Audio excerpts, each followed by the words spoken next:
Hello everyone, আজকে চলে আসলাম নতুন একটি ভিডিও নিয়ে। আজকে সেই রকম বৃষ্টি হচ্ছে, এই খুশিতে আম্মু আমাদের জন্য পাকোড়া বানাচ্ছে।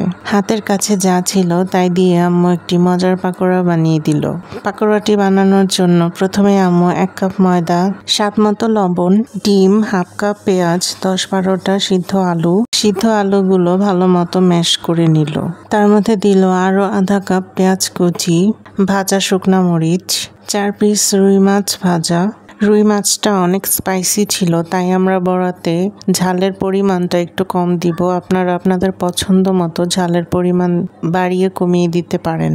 সামান্য চিনি দিয়ে সবগুলো উপকরণ ভালো মতো শেষবার মিক্স করে নিল। তারপর একটি কড়াইতে তেল গরম হতে দিল। একে একে গরম তেলে পাকোড়াগুলো ভাজতে দিয়ে দিল। আম্মু যখন পাকোড়াগুলো ভাজছিল তখন মুষলধারে বৃষ্টি হচ্ছিল। আমার মতো যারা আছো বৃষ্টির দিনে পাকোড়া খেতে খুব বেশি পছন্দ করো, তারা কমেন্টে এসে জানাও। যাই হোক, তারপর আম্মু উল্টে পাল্টে 2 পাশ ভালো মতো ভেজে নিল।